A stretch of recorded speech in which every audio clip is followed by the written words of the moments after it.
Se você recebeu o diagnóstico de lesão do manguito rotador e tem uma indicação cirúrgica ou fez o procedimento cirúrgico de reconstituição do manguito rotador há pouco tempo, fica até o final do vídeo que eu vou te explicar tudo que tu precisa saber e vou falar sobre alguns mitos e verdades também. Fala pessoal! Para quem não me conhece, meu nome é Thiago Alfama, eu sou fisioterapeuta, seja muito bem-vindo a esse canal. E hoje a gente vai falar um pouquinho sobre o procedimento cirúrgico das reconstituições de manguito rotador e o processo de reabilitação. Então, para quem é novo aqui no canal, não se esquece de se inscrever, ativar as notificações para não perder nenhuma novidade e no final do vídeo, se gostar do conteúdo, dá um joinha, dá um like que o YouTube entende que é um conteúdo relevante. Bom, para quem tem alguma dúvida ainda sobre o que é o manguito rotador, eu fiz já um vídeo aqui no canal, é só clicar no card aqui em cima ou no link da descrição. Uma das dúvidas muito comuns dos pacientes é se a cirurgia dói muito. Sim, isso é uma verdade. Essa cirurgia de ombro, essa cirurgia de reconstituição do manguito rotador, ela costuma doer bastante nos primeiros 2 dias, pelo próprio trauma cirúrgico, né? Acaba inchando bastante as estruturas, um próprio processo ali de regeneração, de processo inflamatório. Então, no início, nesses primeiros 2 dias, é indicado o uso de compressas de gelo, o uso de alguns opioides prescrito pelo médico. A parte mais chata que os pacientes relatam, principalmente, é na hora de dormir, porque não tem uma posição, principalmente porque está com a tipoia, então não consegue virar sobre o ombro. Alguns pacientes não conseguem dormir de barriga para cima porque o peso do ombro cai para trás e isso acaba incomodando.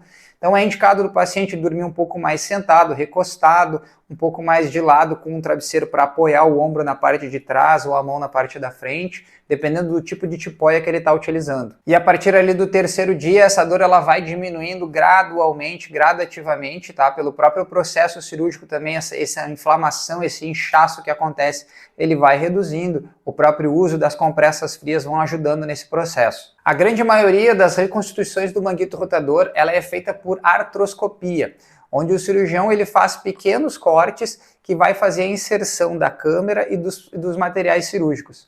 Isso a gente chama de uma cirurgia minimamente invasiva. Ele vai fazer um bloqueio anestésico lá do plexo braquial e uma anestesia geral.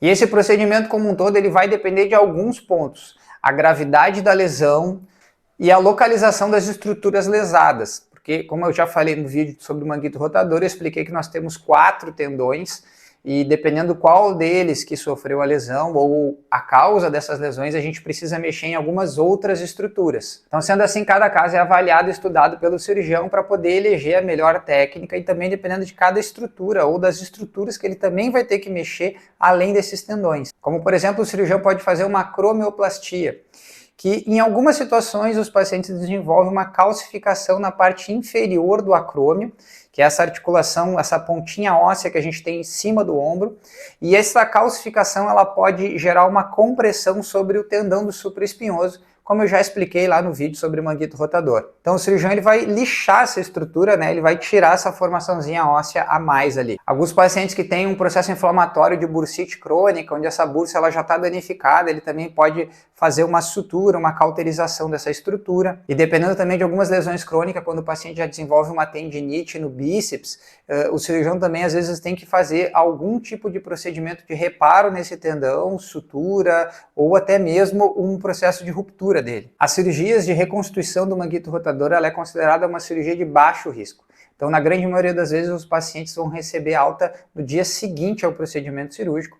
Em alguns casos, dependendo da hora que é feito esse procedimento, às vezes até no mesmo dia. Claro que dependendo do paciente, dependendo do caso e das condições clínicas dele, ele pode ficar em observação por um tempo um pouco maior. O paciente ele vai sair desse procedimento cirúrgico já com o uso de uma tipoia que vai ser indicado pelo médico, e essa tipoia ela vai ser usada pelo paciente ali de 3 a 6 semanas mais ou menos. Vai depender do tamanho da lesão, da tensão que esse tendão ficou depois do reparo e quais os tendões foram reparados. Outra dúvida muito comum dos pacientes é se o ombro volta ao normal, volta como era antes, né? Os pacientes, não, mas o meu ombro nunca mais vai ficar como era. E isso é um mito. Para o paciente voltar às atividades diárias dele, como dirigir, por exemplo, ele vai demorar mais ou menos de 2 a 3 meses. Já no caso de esportes, né, para atividade esportiva, o paciente ele vai voltar ali a partir do 6º mês, porque a gente precisa respeitar um processo de cicatrização que vai acontecer. Esse processo de cicatrização, a gente não consegue necessariamente acelerar ele, na fase final dele,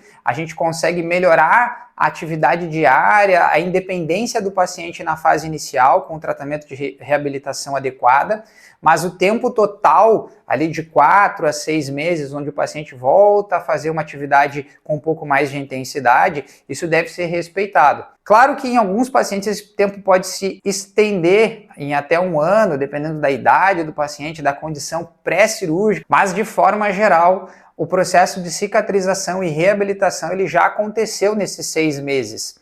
O paciente ele vai receber alta de acordo com uma avaliação clínica do médico e do fisioterapeuta, e ele tem que ter a amplitude de movimento completa, força, flexibilidade, resistência e agilidade desse braço recuperados. E o processo de reabilitação ele dói muito, o paciente ele precisa realmente fazer fisioterapia. Quando a gente fala de dor, isso é um processo subjetivo de cada indivíduo, do grau de sensibilidade de cada paciente. Então, em alguns casos, sim, pode ser muito doloroso o processo. E claro que escolher um bom profissional de fisioterapia é fundamental. E de preferência, a escolha de um profissional que esteja já acostumado a trabalhar com reabilitações de procedimentos como esse. Apesar da reabilitação ela ter alguns protocolos, algumas fases já bem definidas, onde é só a gente seguir algumas regras nesse processo, um profissional já com uma certa experiência, ele consegue fazer um manejo um pouco mais individualizado e ele vai saber melhor avaliar cada fase desse processo de recuperação.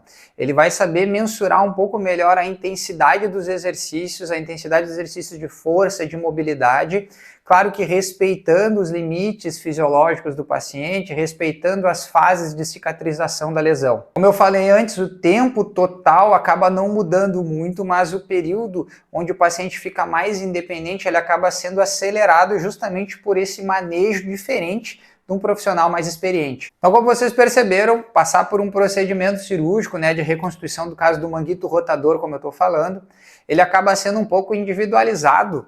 Vai depender se o procedimento cirúrgico foi bem realizado, vai depender do profissional que foi escolhido para fazer o processo de reabilitação, do grau de tolerância de dor de cada paciente, do grau da lesão, das estruturas que tiveram sido mexidas.